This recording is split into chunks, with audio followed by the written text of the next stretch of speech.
বন্ধুরা আমাদের কবি ভাই কি যেন একটা বলছে, আসো একটু শুনি। আমি তোমাকে ভালোবাসি।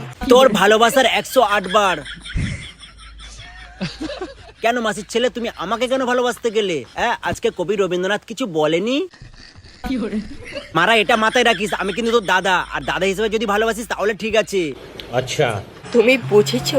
তুমি বুঝো তো? কি বুঝবো মারা, তোমার কথাবার্তার টোন আর আব্বাব দেখে আমার ঠিক ভালো মনে হচ্ছে না, ঠিক সুবিধার মনে হচ্ছে না। কি কৃমিতে কুরকুরনি দিচ্ছে নাকি? তোমাকে আমার ভালোবাসতে হবে না। ভালোবাসা তো দূর, তোর পোদের পেলে যদি 4টে লাঠির বাড়িও দেওয়া যায় তাও আমার রাগ যাবে না। তোমাকে পেতেই হবে এই ভেবে আমি তোমাকে ভালোবাসিনি।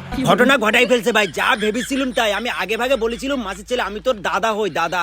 ওর কথাবার্তার টোন দেখে মনে হচ্ছে ওর পিছনে কৃমি এখনো কুরকুরানি দিয়ে একদম ভালো মতো জেগে উঠেছে। ইচ্ছা করছে তোর পিছনে গুজি 4টে লাঠি, আর তোর খুলে পড়ে যাক 32-এর দাঁত কপাটি।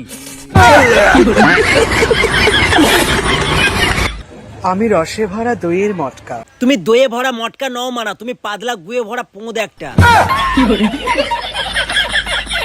পারবে আমাকে হ্যান্ডেল করতে? হ্যান্ডেল? তোমার পিছনে বাঁশ গুজে দিয়ে বাঁধবো প্যান্ডেল। তুমি যে রোগা পটকা। আর তোমার পিছনে গুজে দেবো লঙ্কা পটকা। এরকম ভাবে দ্বিতীয়বার কথা বললে একেবারে শিখাই দেবো। এই ফোনের বাড়িতে না একটা।